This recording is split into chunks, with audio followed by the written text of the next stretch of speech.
Que bom estarmos juntos, todos são muito bem-vindos.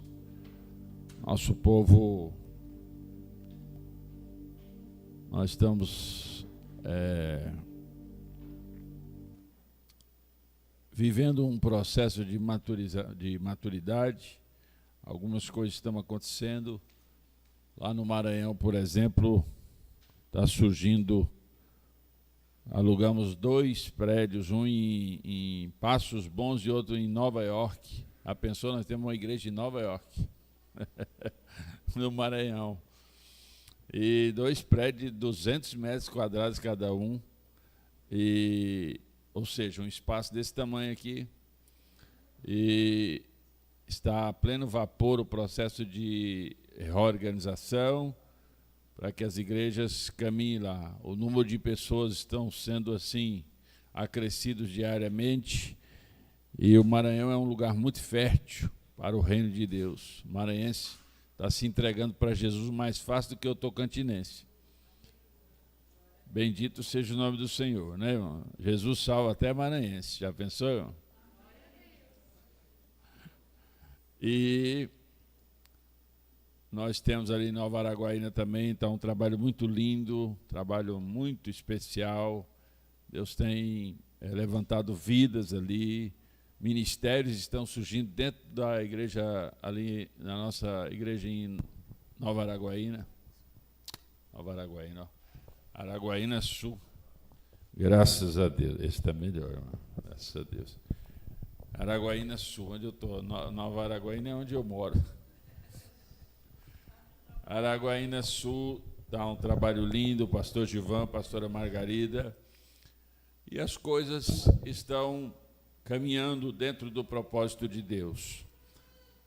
Todo esse período longo que eu passei distante, enfermo, foi um processo que Deus permitiu para que a igreja entre em maturidade, que algumas coisas se coloquem no lugar, entendendo que eu não sou o dono da igreja, entendendo que a igreja não gira em torno de mim, não é? A igreja é do Senhor Jesus, Ele é que é o autor e consumador de nossa fé, foi Ele que morreu por nós. Então, todos esses processos foram muito importantes, são muito importantes para a igreja e para o crescimento.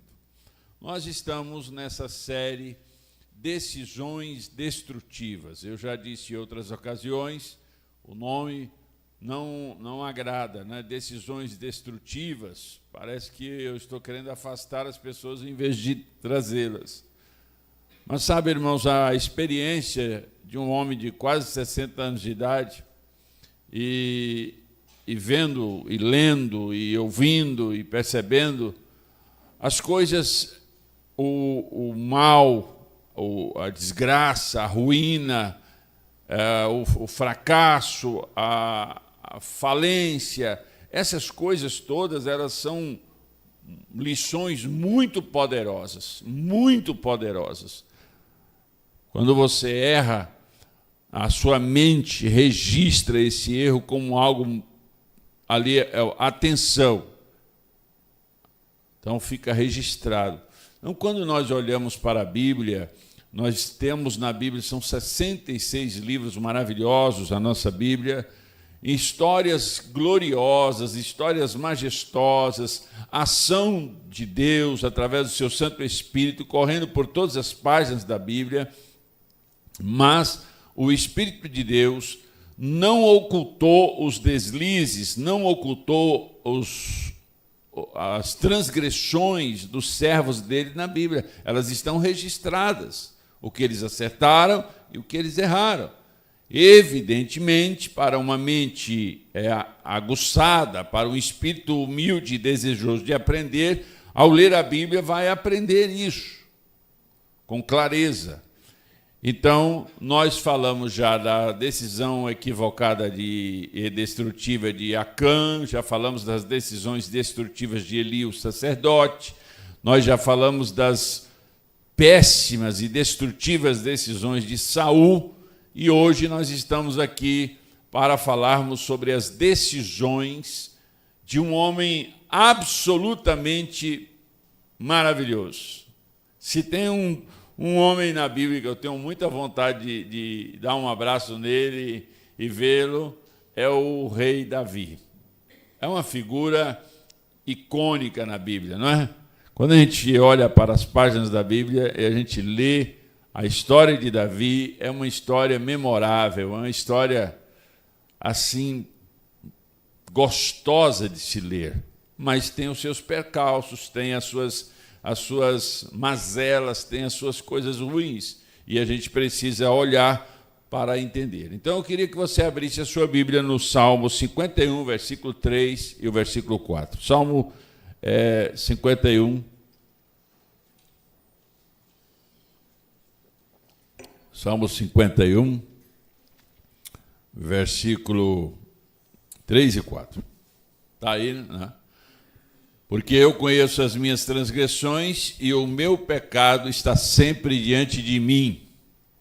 Contra ti, somente pequei e fiz o que é mal à tua vista, para que seja justificado quando falares e puro quando julgares. Olha que texto, irmãos. Olha o 3 e o 4. O Salmo 51 é uma declaração penitente, é uma poesia penitente, é uma oração de arrependimento do rei Davi. A palavra de Deus lá em Romanos capítulo 15, versículo 4, diz que toda a Escritura é inspirada e ela nos concede o direito de aprendizado profundo. Paulo escreve isso na sua carta aos Romanos capítulo 15, versículo 4. Então nós devemos aprender. A igreja, a vida familiar, a vida profissional, a vida empreendedora, a vida do cidadão deve ser uma constante aprendizagem. Nós precisamos buscar o caminho do aprendizado, porque senão nós vamos ficar obsoletos, nós vamos ficar ultrapassados. Nós precisamos de crescer, precisamos de aprender, nós precisamos de insistir em crescer em graça, em conhecimento, em estatura. O Senhor nos deu aí o DNA e a gente pegou as influências, né, do código genético dos nossos pais e chegamos à altura. Mas no nosso intelecto, no nosso espírito, nós precisamos crescer, nós precisamos tomar conhecimento e essas informações bíblicas são extremamente importantes para nós. Devemos aprender com estas decisões desastrosas de Davi, a fim, evidentemente, de não repetirmos tais decisões. Nós precisamos nos curvar diante da palavra para aprendermos estas decisões e entender que o que Davi fez, eu não posso fazer. Esse mal que Davi decidiu praticar, eu não posso fazê-lo. Eu tenho que extirpá-lo da minha vida, eu tenho que anular este mal na minha vida. Então, o que eu preciso compreender definitivamente é que é uma escolha. Diga comigo, uma escolha exige bases sólidas de relacionamento com Deus. Quando eu tenho solidez no meu relacionamento com Deus, quando eu estou firmado na palavra de Deus, é muito mais fácil, é muito mais coerente as minhas decisões, as minhas escolhas, porque elas estão pautadas na palavra. Esses dias nós estávamos reunidos os apóstolos lá em casa e teve um indivíduo que viu uma palavra de um dos apóstolos na Câmara dos Vereadores e gravou um vídeo falando um monte de lorota, mas umas coisas nojentas.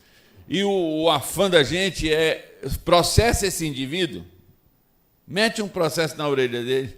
Aí um dos apóstolos falou assim, lá em Provérbios diz, e deu uma bordoada na minha orelha assim, e nos outros que estavam, e a gente acalmou na hora, não é?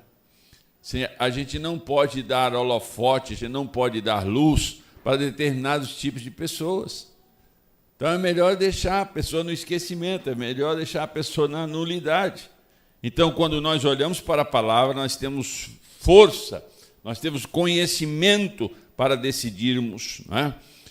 E nós, quando nós temos esse conhecimento, quando nós temos esse relacionamento com Deus, sabe o que ocorre? Não serão os nossos sentimentos, não serão os nossos desejos, não serão as nossas emoções que vão bater o martelo nas nossas escolhas e nas nossas decisões.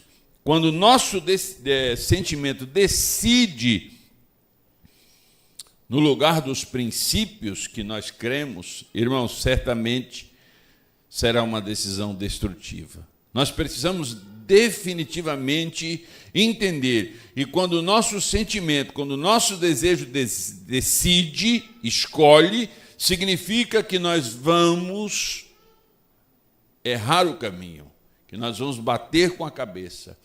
Os princípios que regem as nossas vidas, que regem a nossa vida, o estatuto de Deus, a lei do nosso Senhor deve prevalecer. Então, qualquer coisa que eu queira, qualquer decisão que eu deva tomar, precisa estar pautada no que, como cristão, no que, como servo de Deus, eu posso decidir, eu posso escolher. Eu preciso de ter esses princípios guardados. Então, quando eu sei disso, e aí eu olho para o perfil de intimidade de Davi,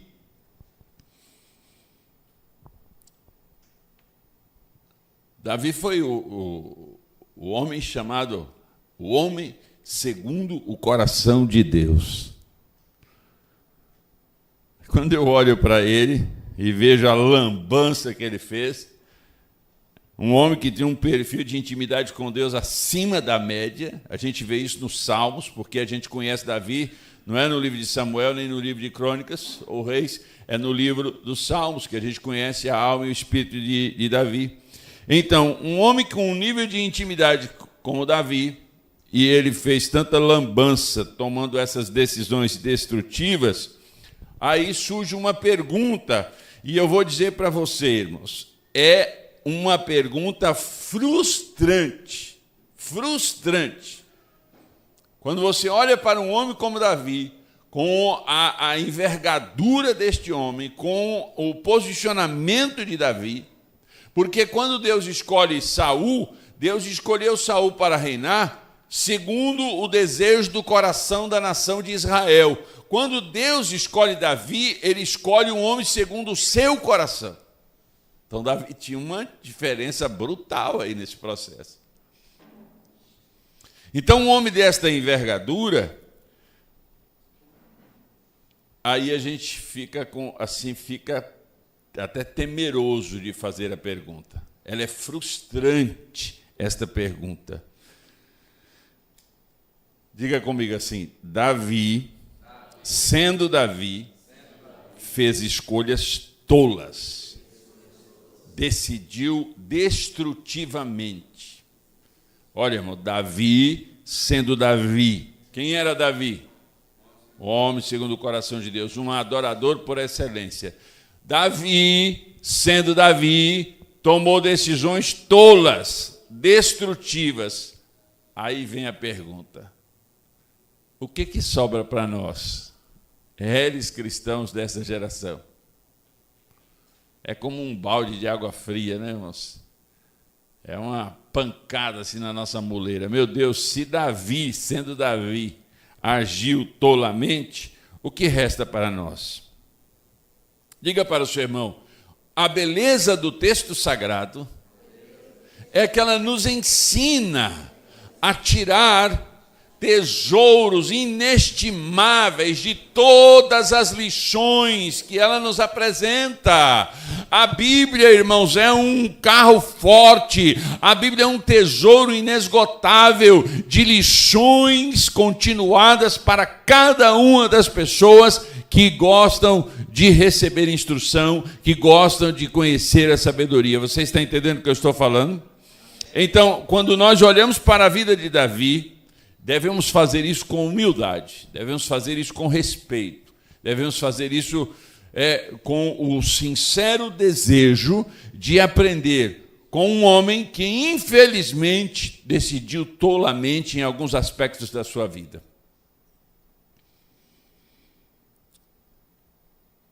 nós precisamos, ao olhar para a Bíblia, ao olhar para essas histórias, decidir. Diga comigo assim: eu preciso decidir por princípios, pelas leis do meu Deus, e não pelo desejo do meu coração. Porque nós somos motivados nessa geração, irmãos, por emoções, por desejos. Nós estamos sendo, tocados por desejos, por emoções, por sentimentos muito fortes que fazem a gente tomar decisões precipitadas para casar, para lidar com o filho, para lidar com o patrão, para lidar com o funcionário, para lidar com um discípulo na igreja, com o pastor, com uma ovelha, situações com a mãe, com o pai, com parentes. Emoções, sentimentos vêm à tona, e aí, por conta desses sentimentos exacerbados, as pessoas decidem erroneamente, decidem destrutivamente. Então, quando eu olho para a palavra, e eu vejo, tem um texto na Bíblia, lá em Jeremias capítulo 48, versículo 10. Jeremias 48, 10. Abre aí para você ver. Esse texto é forte, irmão. Isso aí é contra se não me falha a memória, é uma profecia contra os moabitas. Maldito aquele que fizer a obra do Senhor fraudulentamente. E tem uma versão que diz relaxadamente, e maldito aquele que retém a sua espada do sangue, falando contra os inimigos. Mas o texto diz: maldito o que fizer a obra do Senhor. Tem uma versão que diz relaxadamente. Então, a primeira coisa que nós vemos aqui no texto lá de 2 Samuel, o texto de 2 Samuel, a primeira coisa que a gente vê é que ele decidiu omitir-se da guerra. Capítulo 12. O fato dele não ir à guerra, a primeira coisa, eles tinham guerreado contra sírios e amonitas, e então passou-se um ano, e ele estava no palácio dele, estou falando de Davi, ele estava no palácio dele, e o texto diz que era tempo dos reis ir à guerra. E Davi estava em seu palácio. E eu pensei muito sobre isso. Normalmente a gente quer tacar pedra na cabeça de Davi, porque, ora, se era tempo dos reis ir à guerra e o exército de Israel estava em guerra, então esse cara está errando, porque ele deveria estar em guerra, não é? O fato dele não ir à guerra não depõe contra ele, irmãos. Afinal, Davi, desde sua juventude, tinha um currículo invejável no exército, nas batalhas de Israel. Ele era um guerreiro extraordinário, corajoso, destemido, feroz. Fez muitas guerras contra os inimigos e as venceu uma a uma em nome do Deus dos exércitos de Israel. Então ele tinha currículo, ele tinha histórico para optar. E assim como sendo ele rei, ele poderia abster-se. Era um direito dele de abster-se de ir à guerra. Por razões diversas, que não nos foi revelado aqui na palavra. Agora, nós podemos conjecturar sobre sua omissão. Por que ele não foi? Qual foi a razão de Davi de não ir à guerra? Ainda que fosse o seu direito de rei ir ou não. Aí a gente precisa parar para pensar que se a sua ausência se deu por mero sentimento de indiferença quanto às guerras de Israel, ou seja, que os soldados se virem lá, eu não vou entrar nessa não, eu não vou me arriscar não, eu já estou no alto escalão, eu não vou me arriscar. Então vemos aqui um descaso proposital, uma indiferença, um desdém danoso, prejudicial para ele e para o reino de Israel. Então a gente pode analisar esse texto por alguns prismas, ou por prismas diferentes. A gente pode ver que ele não foi por decisão dele, sendo ele rei, tinha escolha. Ele não foi porque ele achou desnecessário, ele se tornou indiferente à guerra contra Amon, ele se tornou indiferente quanto aos seus soldados arriscarem a sua vida e ele está deleitoso no seu palácio. O fato é, irmãos, que ele não foi. Ele decidiu não participar. E aí a gente pode analisar a indiferença de muitos cristãos com relação ao reino de Deus, com relação à obra do Senhor, que preferem ficar em seus lugares de conforto, em suas situações, em suas próprias decisões, ao invés de se esforçar pelo reino de Deus. Nós estamos caminhando, irmãos, nós temos uma população mundial absurda. 7 bilhões de pessoas. Milhares, aliás, bilhões de pessoas precisam de ouvir a mensagem do Senhor Jesus. Milhões de pessoas precisam ouvir ver o bom testemunho da vida do cristão. Bilhões de pessoas carecem de mensageiros, de evangelistas, de pastores, de profetas, de apóstolos, de cristãos ousados para testificar desse amor.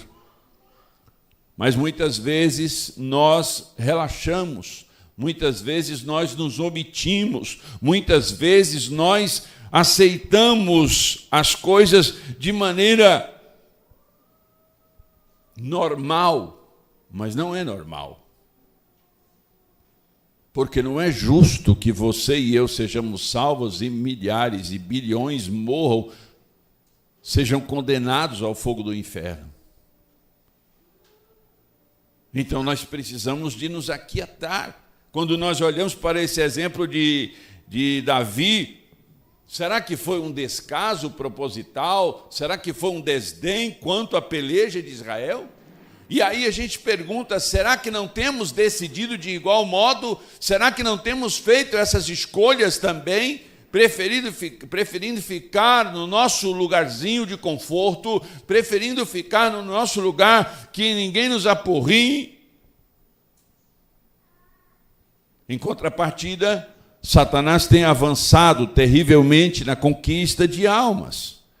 Ele tem dilacerado, ele tem destruído, ele tem arruinado milhares de lares ao redor do mundo, ele tem feito flagelos em milhares e milhões de pessoas ao redor do mundo. E nós, Igreja do Senhor Jesus, resolvemos ficar confortáveis, ficar indiferentes. Então, a decisão de Davi de não ir à guerra, em tempo de guerra, ele tinha currículo para isso, ele tinha condições para isso, de não ir. Mas como homem de guerra, como homem conquistador, como homem que amava os seus companheiros, ele sabia que o lugar dele era na guerra. Para defender Israel, para destruir os inimigos de Israel. Assim, talvez o seu currículo como cristão, talvez a sua tarefa como crente na terra, você já tenha feito muitas coisas importantes e necessárias dentro da igreja. Mas a pergunta é, será que é o suficiente para você abandonar?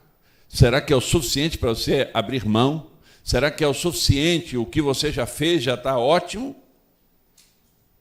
E então vamos deixar as coisas se arruinarem, vamos deixar as coisas serem destruídas, vamos deixar os lares serem arrebentados. Então, a ausência de Davi nessa guerra, se foi por desprezo, e a ausência de discípulos de Cristo dentro do ministério efetivo, dentro da evangelização, dentro da oração, dentro do trabalho cooperativo do reino de Deus, a ausência de discípulos, se é por desprezo, por indiferença, eu sinto muito em dizer, mas denuncia um caráter arrogante e uma vida cristã fria. Porque você é tão necessário quanto eu. Nós todos somos necessários. Nós estamos na reta final, irmãos. Nós estamos na última hora. Nós precisamos nos erguer minimamente para contribuir com o reino de Deus, para sermos decididos ou decisivos nessa última hora. Então, o que Davi fez?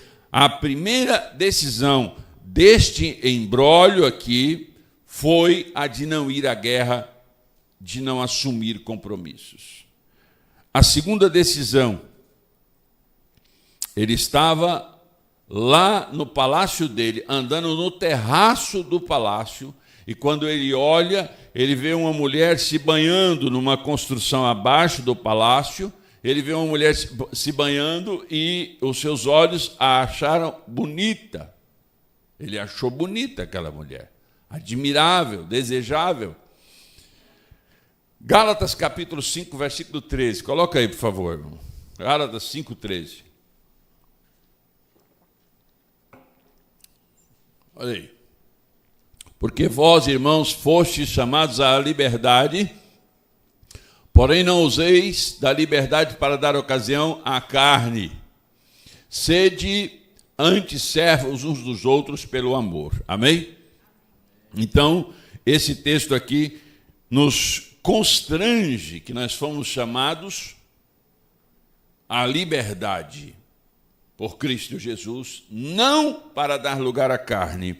E aqui no texto, ele decidiu dar lugar aos desejos da carne. Ele no palácio, ele vê aquela mulher e então ele se deparou com uma tentação. Diga comigo, Davi se deparou com uma tentação. Parou para pensar e acabou pensando. Parou para pensar no pecado e acabou pecando. Então, ele decidiu.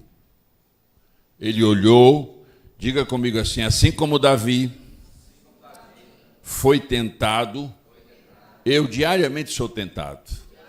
Ou não, irmão? Você é tentado ou não? Todos nós somos tentados ao pecado, sim ou não? Sim. E Davi foi tentado. Sabe o que o famoso pregador que faleceu recentemente, chamado Billy Graham, ele diz que você não pode impedir de um pássaro sentar sobre a sua cabeça, mas você pode impedi-lo de fazer ninho na sua cabeça. Ele está falando sobre pecado.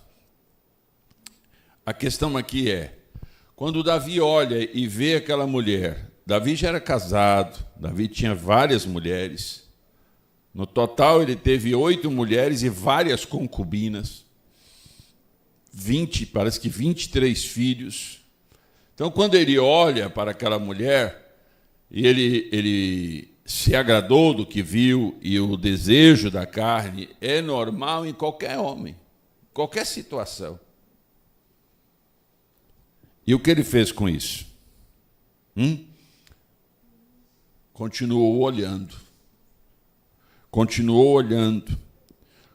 Ele continuou insistindo em satisfazer a sua carne. Ele continuou insistindo em agradar a sua carne. Este é o grande problema nosso, irmãos. Nós sabemos o que é transgressão, nós reconhecemos o que é desagrada a Deus, mas em muitas ocasiões, e aqui não vamos falar só sobre sexo, no caso de Davi aqui foi sobre sexo, mas sobre adultério, sobre infidelidade, deslealdade, não só com a família dele, né, que já era numerosa, né, mas com a própria família de Betseba, com a própria casa de Betseba, que era uma mulher casada. Então, mas nós temos vários aspectos sobre todos os pontos da nossa vida. Nós podemos ser tentados a e gostarmos desta coisa, de caminharmos na direção desta transgressão. E é o que Davi fez. Lá em Provérbios capítulo 4, se você quiser abrir a sua Bíblia, Provérbios capítulo 4, versículo 14 e versículo 15.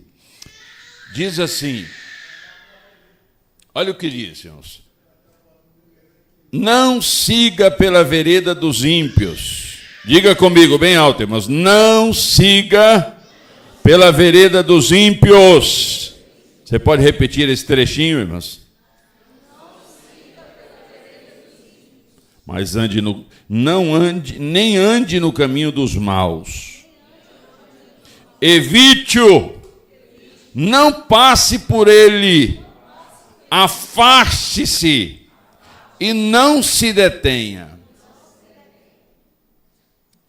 Esse é um ensinamento poderoso para as nossas vidas. Ainda o próprio Jesus Cristo, lá em Mateus capítulo 26, versículo 41, diz assim, vigiem e orem para que não caiam em tentação. O espírito está pronto, mas a carne é fraca. Diga para quem está perto de você, a carne é fraca, irmão. Há quem diga que a carne é fraca e o vinho é bom. E aí colidem um com o outro, e a tendência nossa é satisfazer esses afagos, satisfazer esses impulsos da carne, sejam eles na área sexual, na área financeira, na área de relacionamentos diversos. Nós precisamos de detectar toda a tendência da nossa alma, da nossa carne, os desejos. A Bíblia fala sobre a concupiscência dos olhos, ou seja, nós precisamos estar antenados nisso para reprimirmos essas coisas por princípio. Porque se Deus proíbe, diga comigo, se Deus proíbe, é porque é para ser proibido. Porque aquilo que ele proíbe, aquilo que está proibido, prejudica a nossa vida, a vida da nossa família e a vida dos que estão ao nosso redor. Então, Deus não proíbe algo só porque eu sou Deus e vou proibir e acabou a história. Não. Toda a proibição de Deus tem uma base, um firmamento das razões por que tal decreto, por que tal estatuto foi construído. Você está ouvindo o que eu estou falando? Deus não é aleatório, Deus não é um cara cheio de emoções que diz, hoje eu vou proibir. Não, irmãos, há uma razão específica para a proibição disso ou daquilo, para o bem da nossa comunidade, para o bem da nossa alma, para o bem do nosso espírito, para o bem da nossa convivência. Você está ouvindo o que eu estou falando? Então, Davi, ele consolida o desejo no seu coração. Ele vê, ele consolida, ele afaga a sua alma, ele acaricia a sua alma com aquilo que está vendo, a concupiscência dos olhos, e então ele se dobra. Abra sua Bíblia no livro de Êxodo, capítulo 20, versículo 14. Êxodo 20, versículo 14. O que está escrito aí, irmãos? Esse Êxodo 20 é onde está registrado os mandamentos. Olha lá. Não adultério. Claro, limpo. Não há nenhuma sombra de dúvida ali. Ali está bem explícito ali. Agora abra sua Bíblia em Tiago, capítulo 4. Tiago, capítulo 4, versículo 7 até o versículo 10. Tiago, capítulo 4, versículo 7 até o 10. Olha lá. Portanto, sujeitem-se a Deus, mas resistam ao diabo. O que está escrito? Portanto, sujeite-se a Deus, mas resista ao diabo e ele fugirá de vocês. Passa o outro, irmão. Cheguem perto de Deus e ele se chegará a vocês. Limpem as mãos, pecadores. E vocês que são indecisos, purifiquem o coração. Reconheçam a sua miséria, lamentem e chorem, que o riso de vocês se transforme em pranto e que a alegria de vocês se transforme em tristeza. Diga para quem está perto de você: Deus não nos quer miseráveis. O intento de Deus de apontar o nosso pecado não é dizer para nós que nós estamos de falar sobre as nossas misérias. Na verdade, sem Ele nós somos miseráveis. Sem Ele nós não temos nada. Porque vivendo aqui nessa terra 80, 90 anos e falecendo, o que nos resta é a eternidade. E o que será da sua eternidade, da minha eternidade, nas mãos de Deus ou nas mãos do inimigo? Não é Deus que nos empurra para o inferno, irmãos. Não é Deus que nos expulsa para o inferno. São as nossas escolhas, as nossas decisões que nos fazem caminhar em direção ao inferno. Diga comigo assim: Deus não quer ninguém no inferno. Deus não quer ninguém no sofrimento. Você pode repetir isso? Então, como as pessoas estão caminhando para o sofrimento? Por decisões próprias, por escolhas próprias. Então, aqui Davi, ele decidiu desobedecer a Deus. O rei fez algo que sabia que Deus não aprovava. Diga comigo, ele quebrou um mandamento.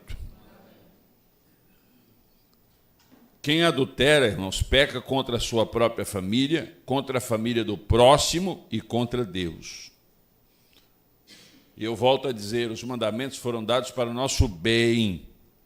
Quando nós os quebramos, nós estamos sujeitos às consequências da quebra do mandamento. Não é um Deus irado de chicote nas mãos que vem em nossa direção para nos castigar. Não, é como um filho que desobedece o pai, pulando de um lugar que não poderia, enfiando o dedinho na tomada, colocando a mão na hélice do ventilador.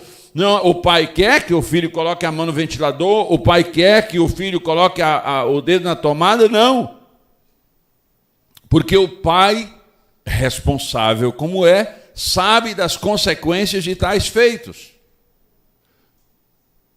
Aquela criança inadvertida ou transgressora coloca o dedinho ali na tomada e leva um choque, provavelmente, irmãos, nunca mais vai levar choque. Porque aquilo vai ficar registrado na mente dele.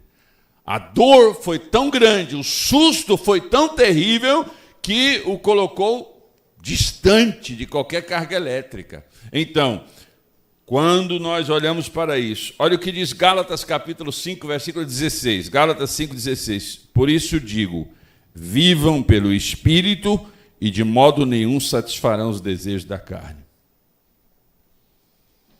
Então diga para o seu irmão, nós precisamos ser espirituais, muito mais do que carnais. O que está acontecendo? É o que a pastora Ângela estava pregando aqui agora mesmo.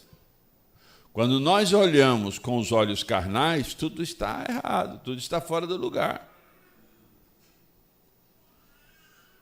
Trazer uma simples oferta, um simples dízimo ao altar, se torna um peso, uma obrigação, um gesto ruim.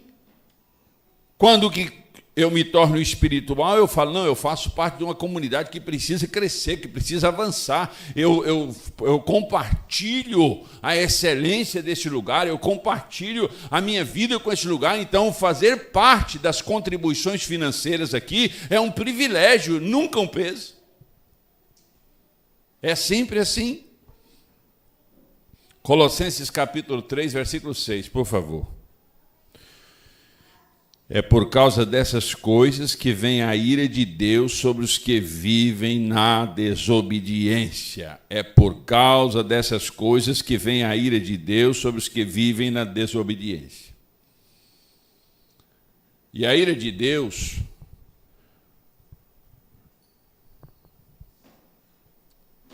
sobretudo, é com aquele que ele ensinou, com aquele que teve o relacionamento com ele, aquele que teve intimidade com ele e decidiu fazer a besteira. Então, ele peca. Ele vai lá, pega Betseba, manda trazê-la, ele tem relações carnais com Betseba. Então, a Bíblia diz que ela se lava da sua impureza, ou seja, depois do interlúdio sexual, ela se limpa e vai para a sua casa de volta. Daí uns dias, provavelmente passou aí 30, 60 dias, né, que precisava de passar o período da fértil da mulher. Descobre-se que estava grávida. Uai, mas deveria ser uma coisa boa. Não era uma coisa boa, porque o marido dela não estava em casa, o marido dela estava na guerra. Era o Eteu, Urias estava na guerra. Então, quando ele chegasse e a visse grávida, ele saberia na hora que não era dele. Então, ela tinha traído ele. E aí, quando ela conta para Davi, Davi fica muito mal. Ele manda para Joabe, o chefe do exército de Israel, que mandasse Urias do exército, lá da guerra, mandasse ele para o palácio para trazer notícias da guerra. Aí Urias vem, Davi conversa com ele e tudo, e diz, agora você vai para a sua casa, toma aqui algumas provisões, vá para a sua casa. O intuito dele era que ele se deitasse com a mulher dele, com Betseba, e então escondesse a gravidez. Só que Urias, para a pancadinha na cabeça de Davi, Urias resolveu não ir para casa. Ele ficou fora com os servos do palácio, ele ficou de fora ali. E quando um outro dia vieram avisar Davi, Urias não foi deitar-se com a mulher dele, não, ele ficou aqui. Davi questiona, mas rapaz, você está aqui, em vez de ir lá ver a sua mulher, aí ele dá uma palavra, que, nossa, Pai do céu. Ele diz assim, meu senhor, como eu, tendo os meus irmãos de guerra, dormindo ao relento, não comem, estão fora de casa, estão sujeitos a morrerem, como eu vou para a minha casa, deitar na minha cama e ficar com a minha mulher? Longe de mim tal coisa. Olha a ética de Urias, olha a sensatez de Urias. E Davi ouve aquilo, mas ele está em pecado, ele está em transgressão, aquilo para ele passa desapercebido, né? Então o rei,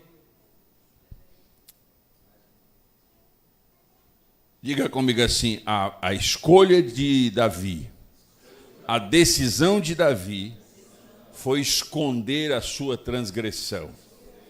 Abra aí no seu livro, na sua Bíblia, Provérbios 28, 13. Provérbios 28, 13. Vocês estão entendendo o que eu estou falando, irmãos? –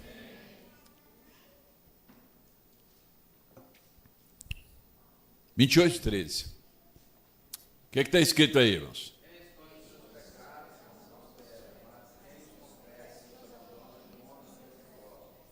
Um dos segredos da prosperidade aí, né, irmãos? Essa prosperidade aqui não é o aspecto financeiro, é o aspecto da excelência da alma, do espírito. Quem esconde os seus pecados não prospera, mas quem os confessa e os abandona encontra misericórdia. Então, a pior das várias decisões de Davi, diga comigo, a pior das várias decisões de Davi foi que ele tenta encobrir o seu erro. E isso só piorou as coisas, irmão. Ele já era um adúltero. Desceu mais ao abismo da transgressão. O grande escritor Swindoll diz o seguinte, um pecado em segredo na terra é um escândalo público no céu. Um pecado em segredo na terra é um escândalo público no céu. Então aqui ele decidiu anular a sua consciência de servo de Deus. Ele toma essas decisões uma atrás da outra. E aí ele decide então, diga comigo assim, Davi decidiu matar um soldado. do seu próprio exército. Um súdito do seu reino. Ele decidiu, né? Ele escolheu destruir um lar. Ele escolheu destruir uma vida para satisfazer os desejos da sua carne. O pecado do rei trouxe dor para ele e para muitas outras pessoas. Todas as nossas escolhas, você pode repetir, irmãos? Todas as nossas escolhas têm consequências. E elas não ficam restritas apenas à nossa vida. Ela alcança os que estão ao nosso redor. E nós precisamos pensar bem. Diga assim, bate assim na sua cabeça, eu preciso pensar bem. Eu preciso analisar bem para decidir, para escolher. O mal fermenta, irmão, e transborda alcançando os seus. Apocalipse capítulo 21, versículo 8. Afirma que os assassinos não entrarão no céu. Então, nesta situação aqui, aí chega o profeta Natan, está tudo caladinho, está tudo ali numa ação secreta de Davi, ele está camuflando tudo, só os servos mais próximos de Davi que estavam vendo a situação. Aí chega o profeta Natan e conta uma historinha para Davi. Olha, 2 homens, um muito rico que tinha muito rebanho, tinha muitas ovelhas, muito gado, e um pobre que só tinha uma ovelhinha. Um dia chega um viajante na casa do homem rico, e ele estava falando aqui, esse viajante é o desejo do homem, é o desejo. E chega esse viajante na casa do homem rico, em vez dele pegar uma de suas próprias ovelhinhas, ele vai no quintal do homem pobre e pega a única ovelhinha que tinha e traz e serve ela ao visitante. Quando ele diz isso, irmão, Davi se levanta irado do seu trono e diz: esse homem precisa morrer.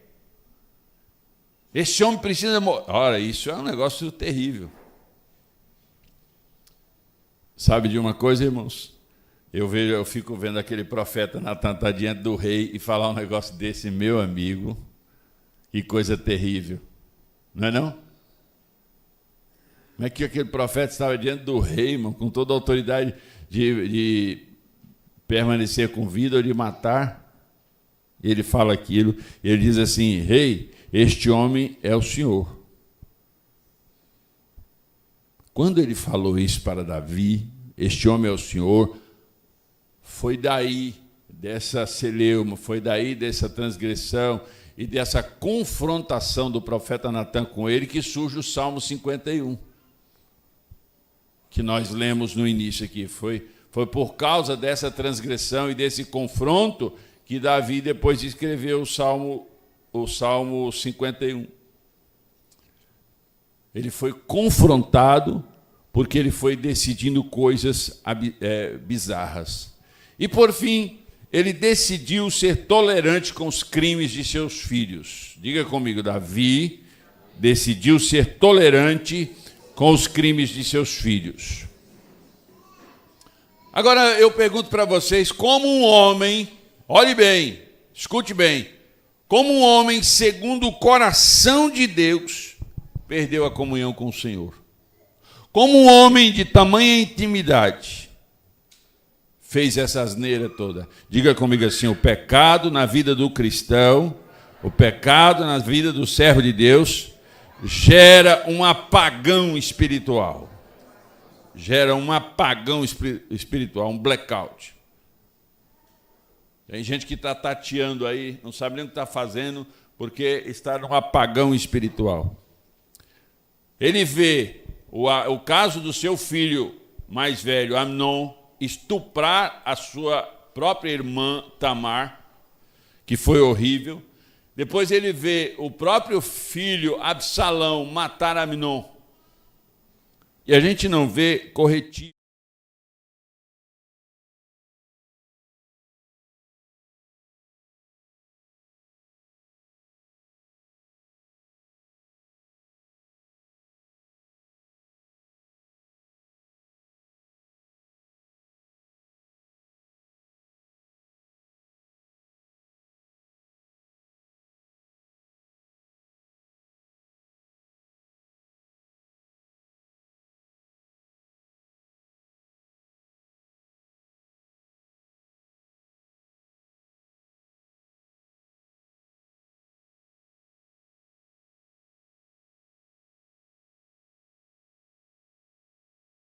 E aí acontece algo pior, porque o fracasso dele como pai trouxe muitos transtornos para dentro da casa. Mas aconteceu algo pior. Abra sua Bíblia aí em 1 Pedro capítulo 2, versículo 12. 1 Pedro capítulo 2, versículo 12. O que está escrito aí?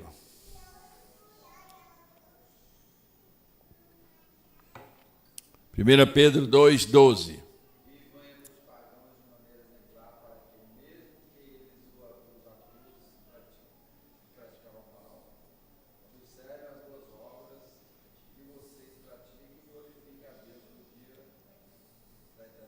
Volta aí, irmão. Vamos ler todo mundo junto. Vamos acordar a igreja, vamos ler todo mundo junto. Vivam entre os pagãos de maneira exemplar, para que, mesmo que eles os acusem de praticar o mal, observem as boas obras que vocês praticam e glorifiquem a Deus no dia da intervenção dele. Amém? Quer dizer, não importa, irmãos, onde você vai viver, mas o seu modelo de vida, o seu exemplo, tem que fazer as pessoas ao seu redor glorificar. Sabe o que o profeta disse para Davi? Deste lugar, segundo Samuel 12, 14, deste lugar a que os inimigos do Senhor blasfemem. Olha o que ele disse: deste lugar a que os inimigos do Senhor blasfemem. Então não foi só o nome de Davi atingido. Davi era servo do Deus de Israel. Diga comigo, Davi era servo do Deus de Israel. As pessoas sabiam do interesse de adoração que Davi tinha no Deus de Israel. Davi organizou os cultos, Davi organizou os levitas, Davi fez muitas coisas dentro do culto ao Deus de Israel. Ele era conhecido como adorador. Ele transgride, faz com que as pessoas que conheciam a vida dele comecem a blasfemar a Deus por conta das decisões esquisitas dele. E aí a gente precisa parar para ver que muitos cristãos não estão dando bom testemunho. E a gente precisa dar bom testemunho porque a gente carrega o nome do nosso Cristo na nossa vida, e nós temos uma multidão de testemunhas ao nosso redor que elas precisam ver refletidos em nós a presença de Deus. Deixa eu lhe dizer uma coisa, nós não fomos feitos juízes, acusadores, nós não fomos feitos para ficar falando da vida alheia, denegrindo as pessoas, falando mal uns dos outros. Nós não fomos criados para isso. Fomos criados para amar, fomos criados para perdoar, fomos criados para tratar o nosso irmão como se ele fosse maior do que nós. Esta que é a verdade bíblica. Então tem muito cristão se achando o rei da cocada, pensando que é melhor do que todo mundo. Começa a apontar o dedo e a julgar as pessoas e a acusar as pessoas, e nós não podemos fazer isso, irmãos, porque isso denigre o nome do cristão, da igreja, e acaba enxovalhando o nome de Deus, porque as pessoas vão achar que Deus é este. Acusador, não. O acusador é o diabo, ele é que acusa, Deus não. Então, nós precisamos entender que tem assim como na vida de Davi tinha uma multidão de testemunhas ao seu redor, assim também. Agora, sabe quais foram as dolorosas consequências das decisões ruins de Davi? Perda do primeiro filho com Betseba. Logo que ela ficou grávida, quando ela vem para o palácio, ele adulterou com aquela mulher, e ele mandou ela para a casa dela, aí não deu certo a jogada dele, ele teve que mandar matar Urias, ele manda Urias para o exército e pede para Joabe colocar ele na frente de batalha para que ele fosse alvejado logo e morresse. O texto está bem claro, ele fala para que ele morra. Então Davi matou Urias com a espada de Amon. Aí a mulher vem para o palácio, ela está grávida de Davi, só que aí o filho morre. Ele entra num jejum lascado mesmo, daquele doloroso, até que a criança morre. e ele fica muito abatido com esse processo todo. Aí ocorre o quê? O escândalo sexual, o estupro. E Amnon, que estupra a sua irmã Tamar. Depois acontece o assassinato de Amnon por Absalão. Absalão, que era irmão de Tamar, ele mata Amnon por causa de tal pecado. Aí Absalão usurpa o trono do pai, tem relações com as concubinas do pai ao sol, ao relento. Olha só, irmãos. Aí morre Adonias, amando de Salomão. Ou seja, Davi mandou matar Urias, um homem. Aí morreu o primeiro filho de Betseba, que era dele. Aí morreu Amnon, aí morreu Absalão e aí morreu Adonias. Segundo a lei, era devolver 4 vezes mais. Ou seja, ele mandou matar Urias e 4 filhos. Os 4 primeiros que eram para ser sucessores na linha, excetuando o filho de Betseba, os 3 primeiros eram os sucessores dele diretamente do trono. Finalmente, depois se torna Salomão, que é o outro filho de Betseba, que passa a reinar no lugar de Davi.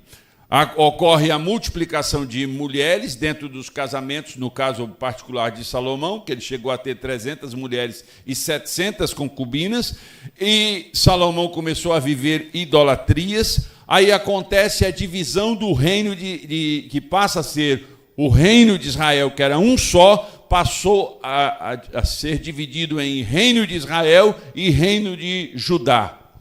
O filho de Davi, Roboão, que era, na verdade, o filho de Salomão, neto de Davi, Roboão, ele, no reino dele, que é dividido, e passa uma parte das 10 tribos para ser chamada de reino de Israel, e as 2 tribos passam a ser chamado de o reino de Judá. Ou seja, irmãos, nunca mais a guerra saiu da casa de Davi, nunca mais a confusão saiu da casa de Davi. Deixa eu dizer uma coisa para você, Davi foi perdoado ou não? Davi foi perdoado? Foi perdoado. Diga para o seu irmão, todo pecado pode ser perdoado, excetuando, declara a blasfêmia contra o Espírito Santo, mas todo pecado pode ser perdoado. Por pior que seja, aos nossos olhos, todo pecado pode ser perdoado. Agora diga comigo assim, mas as consequências, elas ficam. As sequelas, as marcas, as cicatrizes, elas ficam. E aí é a pergunta, eu e você estamos dispostos a assumir as consequências das nossas decisões ruins? Então está na hora, irmãos, de nós focarmos na palavra do Senhor. É imperioso ao cristão evitar o pecado. Nós precisamos correr para a Bíblia. Nós precisamos nos enchermos das verdades libertadoras da palavra do Senhor. Quando nós olhamos para a Bíblia e vemos Amnon, Absalão, Adonias mortos, isso dá uma tristeza no coração, irmãos. Que coisa terrível, um homem segundo o coração de Deus. Jó, capítulo 34, versículo 4. O que é direito escolhermos para nós, o que é direito escolhamos para nós, e conheçamos entre nós o que é bom. Nós precisamos escolher para nós o que é direito. Sabe, eu pareço já ter 60, com a barbinha branca, calvinho, mas eu não tenho ainda. Então eu não sou contabilizado na terceira idade. Na fila do mercado, do banco, etc., tem os chamados prioritários, né? Que são acima de 60 anos. E eu várias vezes já cheguei e alguém dizia, não, o senhor pode passar, aqui é caixa prioritária. Irmão, dá uma vontade de ir. Irmão. Mas eu não sou prioritário. Aí a pessoa olha para mim e fala, o velhinho está querendo parecer jovem. Né? Não, então são essas pequenas coisas que vão denegrindo a nossa vida cristã e vão nos prejudicando. Então a gente precisa fazer boas escolhas e ela fará transbordar em nossas vidas bênçãos sem medidas. Quando nós resolvemos escolher a obediência, escolher a palavra viva de Deus, escolher a vontade de Deus, quando nós fazemos esta escolha, quando nós decidimos tomar o caminho direito, o resultado, irmãos, é promissor. Pode ser difícil, pode ser desafiador fazer escolhas, e nós tomamos escolhas todos os dias, desde quando levantamos até a hora de deitarmos. Mas devemos priorizar, irmãos, pela palavra do Senhor. Decida ser um crente fiel ao Senhor, decida amar ao Senhor, decida servi-lo. Aquele hininho antigo, subo o morro, desço o morro, carregando a minha cruz, e não me canso de marchar. Subo o morro, desço o morro, carregando a minha cruz. Ou seja, tem dia que nós vamos estar lá em cima, está tudo bonito, nós estamos vendo o mundo de cima, nos sentindo reis. Em outra ocasião, estamos lá no vale de Baca, no vale de choro, no vale de lágrimas, no vale de sofrimento. Quando estivermos no monte, bendito seja o nome do Senhor que me fez ficar aqui em cima. Bendito o nome do Senhor que me ergueu e me trouxe até aqui. No dia que a gente está no vale, a gente, bendito seja o nome do Senhor que está me dando forças para enfrentar esse desafio, esta briga, esta confusão, essa doença, essa dificuldade, este obstáculo, essa barreira, essa encruzilhada. Deus está me dando esta força e eu vou vencer, porque eu estou com Ele. Eu vou decidir por estar com Ele hoje, amanhã e sempre. É a minha escolha. Você está ouvindo o que eu estou falando, irmãos? Davi, sendo Davi, quem era? Tomou decisões tolas. Aí você pode dizer, é o que sobra para mim. Mas ele não tinha a Bíblia escrita como nós temos, e ele não tinha o modelo dele mesmo. Agora, quando lemos a Bíblia e olhamos, falamos, poxa, Davi era um homem que poderia ter feito coisas extraordinárias além do que ele fez, mas ele se danou aqui no meio do caminho. Eu não quero me danar como Davi fez. Eu não quero seguir um caminho errado. Eu quero decidir coisas boas para o meu casamento, para a minha esposa, para os meus filhos, para os meus negócios. Eu quero decidir boas coisas para a igreja, eu quero decidir boas coisas dentro da sessão que participo, eu quero decidir coisas maravilhosas. As decisões de Davi foram destrutivas, tais quais foram as de Acã, as de Eli e as de Saul. Homens que tinham tudo para serem bem-sucedidos na vida, tinham tudo para dar certo, e em vários aspectos foram poderosos, mas fracassaram horrivelmente ao decidir se opor à verdade de Deus, ao decidir se opor ao mandamento de Deus. Então escute uma coisa, irmãos, não importa o lugar que você esteja, não importa o movimento que está acontecendo ao seu redor. Não importa.